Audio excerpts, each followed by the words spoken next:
அல்ஹம்துலில்லாஹ் நல்ல விளக்கத்தை சொன்னீங்க. அல்ஹம்துலில்லாஹ் ஜோசியத்தை பத்தி விளக்கத்தை சொன்னீங்க. அல்ஹம்துலில்லாஹ். அதே மாதிரி தம்பி மகாவிஷ்ணு என்ன செய்யறாருன்னா, அந்த மாணவருக்கு மத்தியில பேசிக்கிட்டு இருக்காரு. ஆமா. பேசும்போது என்ன சொல்றாருன்னா, ஆன்மீகம்ங்கிற அந்த வார்த்தைக்கு ஒரு விளக்கம் கொடுக்குறாரு. என்ன?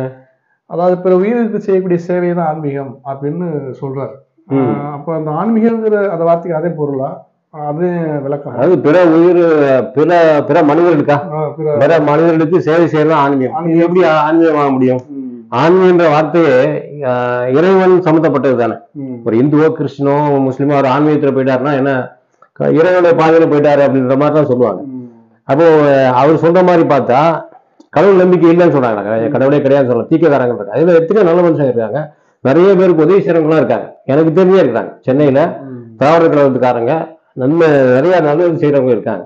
அவங்களுக்கு கடவுள் நம்பிக்கைலாம் கிடையாது. கடவுள் நம்பிக்கை இருந்தாங்கன்னா கடவுள் இந்த மனிதன் சக மனிதன் நன்மை செஞ்சா எனக்கு கடவுள் நன்மை செய்வாரு அப்படின்ற ஒரு நம்பிக்கை அவங்க கிடையாது. ஆனாலும் இறக்கத்தின் அடிப்படையில நிறைய பேருக்கு தான தர்மம் செய்யறாங்க, நிறைய உதவிகள் செய்யறாங்க. அதை நான் கண்ணால பாத்துருக்கேன். இப்ப இவரு சொல்றது ஆன்மீகம் சொன்னா அப்ப அவர் கடவுள் நம்பிக்கை இல்லாத அவர் செய்யறதுக்கு பேர் ஆன்மீகமா? அவன் ஒரு கேள்வி வருது இல்ல. ஆன்மீகம் என்றால் என்னன்னா, நம்ம குர்ஆன் ஹதீஸ் அடிப்படையில் நம்ம புரிஞ்சுக்கிட்ட விஷயம் என்னன்னு சொன்னா, ஆன்மீகம் என்றால் நம்மை படைத்த இறைவன் யார், அவன் எதற்காக என்ன படைத்தான், மனுஷனாக படைத்தான். சிங்கம், புலி, யானை, கரடி, கரப்பாம்பூச்சி, ஈ, கொசு, பறவைகள், மீன்கள் அனைத்தையும் படைத்தவன் இறைவன். அவன் தான் நல்லா. அவன் என்ன இது என்ன கரப்பாம்பூச்சியா படைக்காம இந்த மனுஷனா படைச்சு கண்ணியப்படுத்திருக்கான்.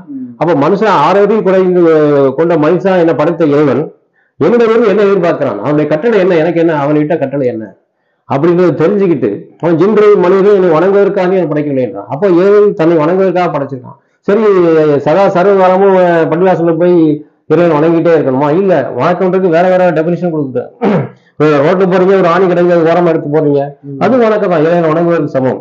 இறைவன் துவா பிரார்த்தனை செய்றீங்க, எனக்கு அதை கூட இதை கூட கேட்குறீங்க, அது கூட நபி நாயகம் சொல்றாங்க, அது கூட வணக்கம் தான், இபாதத் தான் சொல்றாங்க. ஒரு மனைவி வாயில் ஒரு கவலம் உணவு ஊட்டுவது கூட அது கூட இபாதத், அது கூட நன்மை எழுதப்படுகிறது. இன்னும் சொல்ல போனா ஒரு மனைவியிடம் கூட கூட நன்மை எழுதப்படுகிறது அப்படின்னு சொல்லுது இஸ்லாம். ஆக இதுதான், இதெல்லாம் வணக்கம். அப்போ படைத்த இறைவன் என்னை எதற்காக படைத்தான், அவனுடைய கட்டளை என்ன, அவன் எனக்கு இட்ட கட்டளை என்ன, மனிதனாக என்னை படைத்து கண்ணியப்படுத்த இறைவன் எதற்காக என்னை மனிதனாக படைத்தான், நான் செய்ய வேண்டிய அவனுக்கு செய்ய வேண்டிய கடமை என்ன, எனக்கு நானே செய்ய வேண்டிய கடமை என்ன, சக மனிதன் சக உயிரினங்களுக்கு நான் செய்ய வேண்டிய கடமை என்ன என்று தெரிந்து கொண்டு அதை செய்து இறைவனுடைய கட்டளைக்கு அடிபணிந்து கீழ்ப்படிந்து ஒரு கீழ்ப்படிந்தவன் முஸ்லிமாக வாழ்ந்து முஸ்லிமாக மரணித்து மறுமையில் சொர்க்கம் போறதுக்கான அந்த பாதையை தேர்ந்தெடுக்கிறதுக்கு பேர் தான் ஆன்மீகம். இது சரியானதா இருக்குமா அந்த விளக்கம்? இதெல்லாம் நம்ம குர்ஆன் அடிப்படையில அல்லாஹ்வே குர்ஆன்ல சொல்றான், யார் மறுமையில் நெருப்பிலிருந்து காப்பாற்றப்பட்டு சொர்க்கம் புகுமாறு செய்யப்படுகிறார்களோ அவர்கள் தான் உங்களின் உண்மையான வெற்றியாளர்கள். அப்ப யார் மறுமையில் நரகிலிருந்து காப்பாற்றப்படுறாங்கன்னா ஒரு நம்பிக்கை கொண்டவர்கள். எனக்கு இணை வைத்ததை தவிர மீதி உள்ள பாவங்களை நான் நாடியவருக்கு மன்னிப்பேன், எனக்கு இணை வைத்தால் நான் சொர்க்கத்தை திட்டமாக தடை செய்து விட்டேன்றான். ஆக வந்து இறைவனுக்கு இணை வைக்காமல் நல்ல காரியங்களா செஞ்சு பாவங்களிலிருந்து விலகி யார் இறைவனை கட்டுப்பட்டு வாழ்றானோ அவர் மரணத்தின் பிறகு சொர்க்கத்துக்கு போவான். அந்த சொர்க்கத்துக்கான பாதையை தேர்ந்தெடுக்கிறது பேர் தான் ஆன்மீகம்.